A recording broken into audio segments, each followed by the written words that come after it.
turn the tape on. All right, when you have carbon, hey. Oh, yeah, here it is. Oh my God. Oh, look at that. It's the last thing I drew the other day. All right, let's start with water. Okay, water is H2O. That means you have two H's and one O. The oxygen is going to go in the middle. There are going to be 6 electrons on that oxygen. There's 2 spots where the hydrogen can come in and bond. So water is going to look like this. Okay? You have to know what water looks like. What's the shape of this molecule? Bent. It is bent. Some of you drew it as a straight line. Although it is technically correct, I don't want you drawing it in a straight line, because when you draw it in a straight line, what we do next is going to become harder for you. So draw it as a bent molecule, just like that. All right, and then I said carbon dioxide. Now, carbon dioxide is harder, okay, because carbon dioxide is going to have 2 double covalent bonds. Carbon's going to go in the middle. You're going to have a double bonded on each side, and you're going to have lone pairs of electrons on the oxygens, just like that. Okay, be careful. I saw a bunch of you who had 2 carbons and an oxygen. Not just one, multiple people. Okay, had that. What's the matter, Megan? Tired? Did you do anything fun this weekend? Good. That should be fun. All right. What about ammonia? NH3. See if you can get that one. What goes in the middle? N. We've got 5 electrons around the N. How many hydrogens? 3. 1, 2, 3. What's the shape of this molecule? It's the triangle one, just called trigonal. Okay? And then we're going to do one more. Nice and easy. CH4, which is called methane. That's the common name. What would its IUPAC name be? IUPAC is using the prefixes. Carbon? Yes! Beautiful. Carbon, tetra, meaning there are 4 hydrogens, so hydride. Carbon tetrahydride. I just looked at the Ed puzzle that you were supposed to complete, and there's a couple things I just saw. Okay? Some of you are forgetting that if the first element there's only one of, you don't use the prefix mono. So some of you were saying monocarbon tetrahydride. That's the first thing that was wrong. If there's only one element as the first one, you don't say mono. The second thing that I see that's wrong is you're forgetting to put these prefixes on. If you have a covalent compound, you have to use the prefixes. If you don't, let's say you have AlF3, let's just say you have this, okay? Name that for me. Aluminum fluoride. Aluminum fluoride. Why do I not need the prefixes? It's ionic. So the first thing you should be asking yourself, is it ionic or covalent? Because this one is ionic, we do not need prefixes. Okay? And a lot of you were saying aluminum trifluoride. No, it's just aluminum fluoride. What about this one? CuSO4. Copper. Which copper sulfate? Copper 2 sulfate. All right. So that's where we should be. Okay? You're going to have plenty of time to practice this. You're having a test on Friday. If we have an earthquake, your test is on Friday. If we have a tornado, your test is on Friday. When you come in on Friday, if you see anything weird, your test is on Friday. Okay? You heard me. The test is on Friday. What if the school's closed? Your test is on Friday. Where? You'll just take it anywhere. Go ahead. I know the prefixes. We know, like, what is it, penta. Do you want us to? If you need anything higher, just ask me. Okay? We're not testing on whether you know what the prefixes are, just know when to use them. If they are double or triple, if they are covalent, you have to use the prefixes. Okay. We had 4 shapes. Just to reiterate, we had linear. That means they're in a straight line, like any of the diatomics. Bromine to bromine, fluorine to fluorine.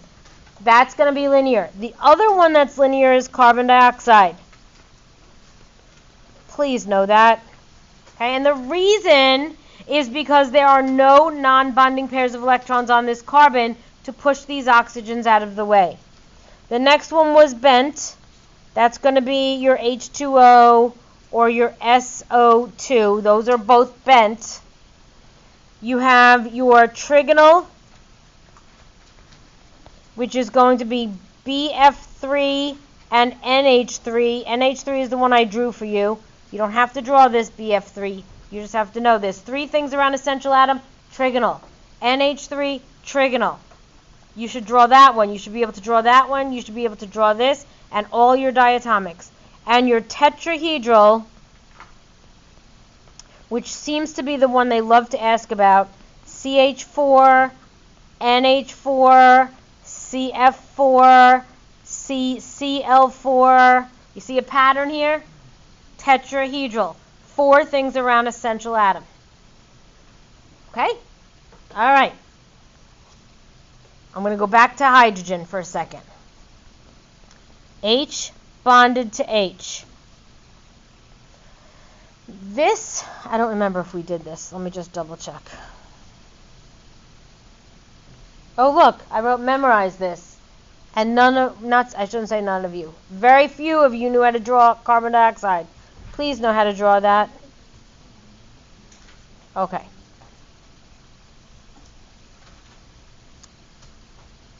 Here's my hydrogen. Okay? This is a covalent bond. You should know that. Why is it covalent? Because it's 2 nonmetals. 2 nonmetals, electronegativity difference less than 1.7. I can't make it any easier than that. Okay? Are those electrons being shared, covalent, equally or unequally? Equally. They are being shared equally because this guy has a strength of 2.2 and this guy has a strength of 2.2. So these electrons that are in between are going to be right smack dab in the middle. They are equally shared. When we say they are equally shared, we say they have an equal distribution of charge. It's just a fancy way of distribution of charge. It's a fancy way of saying neither one of these hydrogens is either more positive or negative than the other. The electrons are smack dab in the middle. So the electrons, which are negative, and the hydrogens are going to be just a little bit positive. Okay? Because the electron charge is right here in the middle. Neither side of the molecule is either positive or negative. It's just equally distributed. When you have 2 atoms that are the same, and the charge distribution is equal across both of those, that is called a non-polar covalent bond. Now think of polar. When I say polar, what comes to mind with polar? The poles, the North Pole, the South Pole, the positive pole, the negative pole. Okay? When you have something that is nonpolar, it is the same on both sides. It is symmetric. You know what the word symmetric means? It's the same on both sides. So if I drew this hydrogen in a ball and stick model, which means kind of like this, those are exactly the same. Come on, go away. Okay? And I look at it and I split it down the middle this way. It is going to be exactly the same on both sides. I know that those are not exactly the same size, but you get the idea. Okay? And if I split it this way, it's going to be exactly the same top and bottom. Okay? It is symmetrical both left and right, top and bottom. If the bond is symmetric, write this down. SNAP, our first acronym of the year. Symmetric means it's non-polar. That's the S and the N.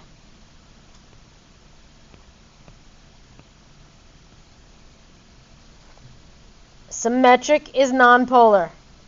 I also like to think of it as if you look at the S and the N. See this word non? Do you see how it's symmetric? The word non itself is symmetric.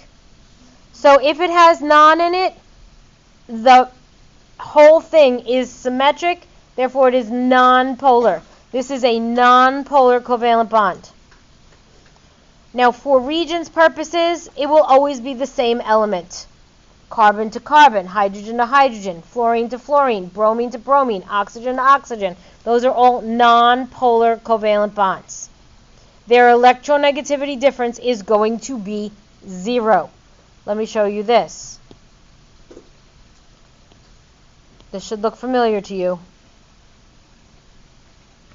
Does this look familiar? 1.7. Okay. And up here is going to be ionic. And down here is going to be covalent. If the electronegativity difference is 0, it is very covalent and it is non-polar. Most covalent. If you're up here at 4.0, okay, you are most ionic, which means you're less covalent, okay, and you're going to be the most polar. Let me show you what that means. Can I erase this or go to the next page?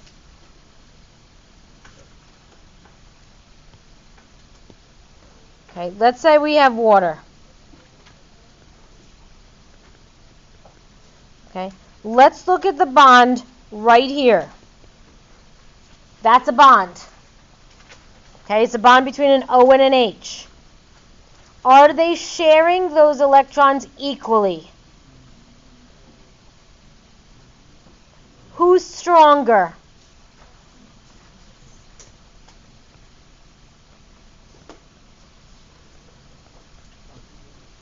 Is oxygen 3.2?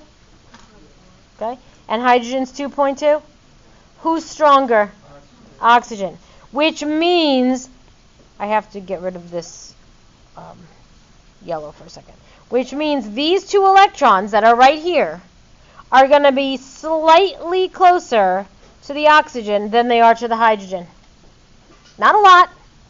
Not so much that oxygen is taking the electrons away from hydrogen, just slightly closer.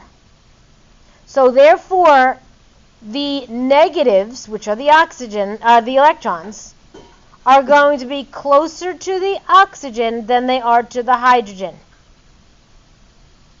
Everybody understand that? Okay? So I'm going to erase these numbers for a second. And I want to show you, they sometimes draw it with an arrow. The oxygen is going to be slightly negative compared to the hydrogen, which is going to be slightly positive. I put them in little circles because it's not the charge.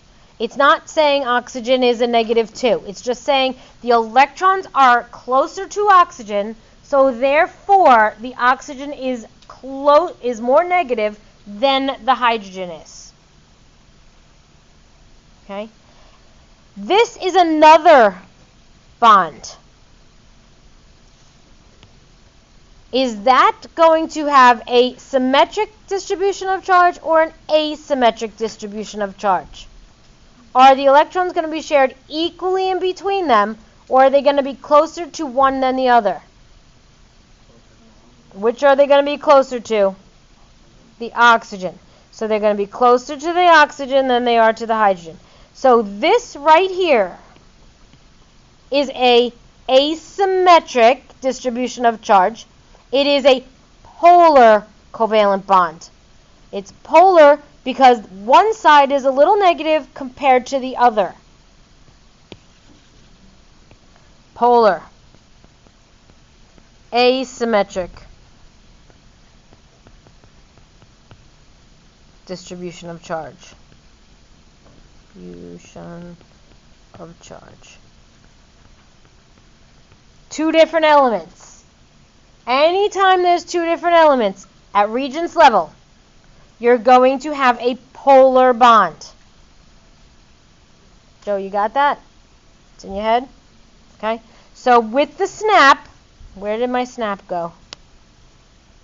Here's snap.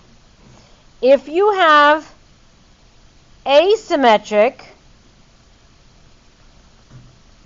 it is going to be polar. Now, the word polar itself is not symmetric, so that's a clue. Asymmetric, polar.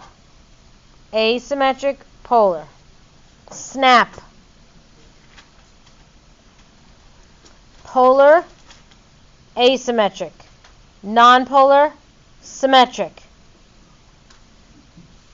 So let's draw another one. Let's draw carbon dioxide, because maybe you haven't seen carbon dioxide before. I'm going to draw it bigger.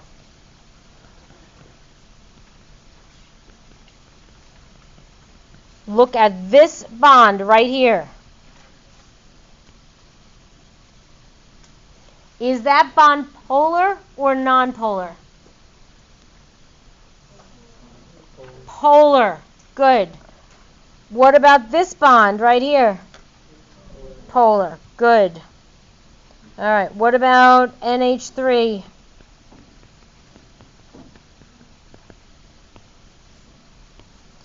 This bond right here, polar or nonpolar? Polar. Good. I need a pen. Pen. How come it's yellow?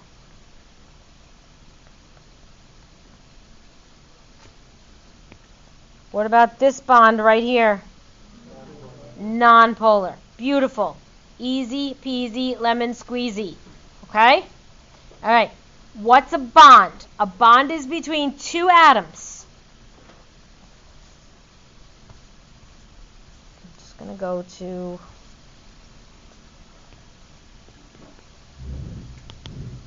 come on. H O H. Is this a bond? No, it's got two bonds in it, right? This, what I highlighted, is an entire molecule. Okay, now let's look at the molecule. Is the molecule symmetric or asymmetric? Asymmetric. If the molecule is asymmetric, is the molecule polar or nonpolar? Polar. If the molecule, which this one is, let's get red. If the molecule is asymmetric, the left side and the right side are not the same. The top and the bottom are not the same. If you have a molecule that is asymmetric, the molecule in its entirety is also polar. So this molecule, this water molecule that I just drew, has a polar covalent bond here. It has a polar covalent bond here. And the entire molecule is also polar. Trying to get rid of that. Okay? And what that means, this is an H, okay, is that when you are looking, what the heck is going on here, folks? When you are looking at this molecule, the electrons from the O and H bond are slightly closer to the O than they are to the H. So this O is slightly negative, and the H is slightly positive. This bond, the O is slightly negative, and the H is slightly positive. I want everybody's eyeballs up here. If I look at this molecule, let's get a highlighter. This side of the molecule, the H side, is going to be more positive than the O side. Because all of the negatives, all of the electrons are up here, closer to the O than they are to the H. So this side of the molecule is slightly negative, and this side is slightly positive. Water molecules are polar.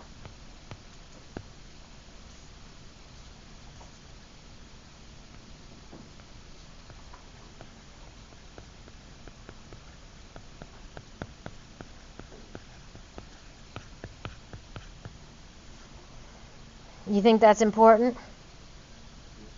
Extremely. Water is polar.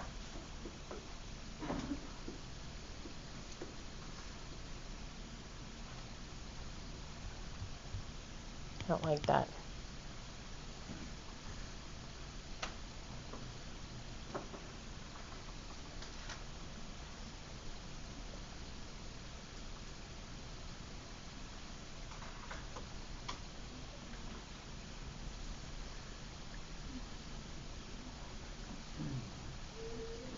Do you know what this is? It's a polar bear. Good.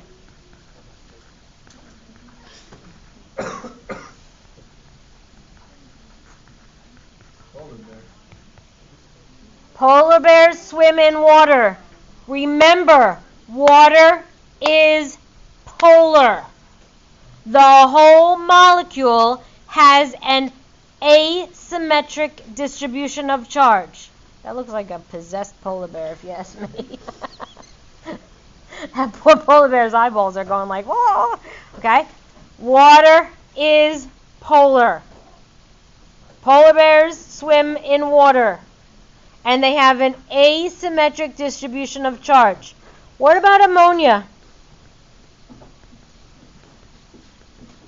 Is ammonia going to be a polar molecule or a non-polar molecule?